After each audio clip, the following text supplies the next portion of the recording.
Tahukah kamu, nama Tasikmalaya bukan sekadar nama kota. Ia lahir dari bencana alam, dicatat oleh prasasti abad ke-12, dan disahkan oleh kolonial Belanda sebelum akhirnya diakui oleh negara Indonesia. Banyak orang hidup di Tasikmalaya, tapi tak banyak yang tahu bahwa tanah ini pernah disebut sebagai pusat kekuasaan tua di Priangan Timur, jauh sebelum Bandung dikenal dunia. Hari ini, kita akan membuka kembali babat yang nyaris terlupakan.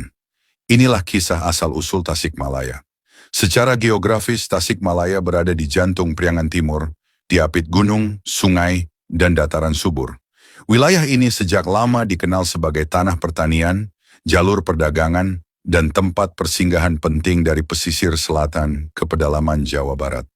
Namun jauh sebelum ada kabupaten, kota, apalagi batas administrasi, Tasikmalaya sudah lebih dulu hidup dalam catatan sejarah.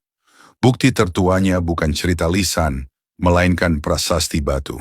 Pada 21 Agustus 1111 Masehi, sebuah prasasti ditulis di kawasan Gunung Galunggung.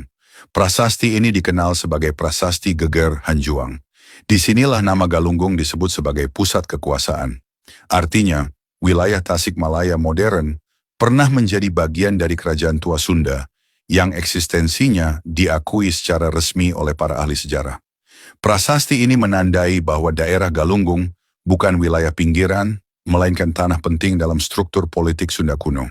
Dan Galunggung bukan hanya gunung, ia adalah poros sejarah Tasikmalaya. Lalu dari mana datangnya nama Tasikmalaya? Menurut kajian bahasa Sunda dan catatan kolonial, kata ini berasal dari dua unsur. Tasik, yang berarti danau atau laut kecil, Malaya, yang berarti hamparan luas atau menyebar.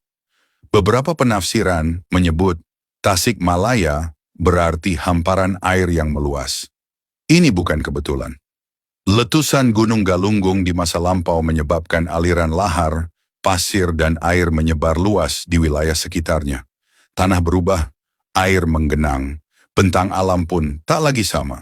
Masyarakat menyebut wilayah ini sebagai Tasiknu Ngamalaya, air yang menyebar kemana-mana. Dari bencana, lahirlah sebuah nama. Sebelum dikenal sebagai Tasikmalaya, wilayah ini bernama Sukapura. Sukapura adalah nama kabupaten lama yang dipakai hingga awal abad ke-20. Namun pada tahun 1913, pemerintah kolonial Hindia Belanda resmi mengganti nama Kabupaten Sukapura menjadi Kabupaten Tasikmalaya. Penggantian ini bukan tanpa alasan. Nama Tasikmalaya dianggap lebih mewakili kondisi geografis dan identitas wilayahnya. Sejak saat itu, Tasikmalaya bukan lagi sekadar sebutan lokal, melainkan nama administratif resmi yang tercatat dalam dokumen negara. Di masa Belanda, Tasikmalaya berkembang sebagai pusat ekonomi, pendidikan Islam, dan perlawanan rakyat. Pesantren tumbuh, perdagangan hidup, dan semangat perlawanan tidak pernah padam. Setelah kemerdekaan Indonesia, Tasikmalaya tetap menjadi bagian penting Jawa Barat, hingga akhirnya pada tahun 2001, pemerintah Indonesia menetapkan Undang-Undang Nomor 10 Tahun 2001 yang meresmikan kota Tasikmalaya sebagai daerah otonom, terpisah dari Kabupaten Tasikmalaya.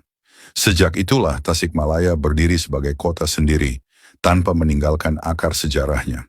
Hari ini, Tasikmalaya dikenal sebagai kota santri, sentra kerajinan, dan tanah yang religius.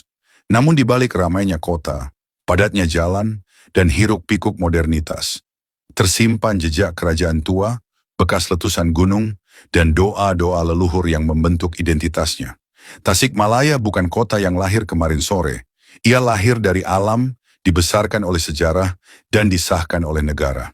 Jadi jika suatu hari kamu menginjakkan kaki di Tasikmalaya, ingatlah, kamu sedang berdiri di atas tanah yang namanya lahir dari bencana, dikuatkan oleh kerajaan, dan bertahan hingga hari ini. Inilah Tasikmalaya. Bukan sekadar nama, tapi sejarah yang masih hidup.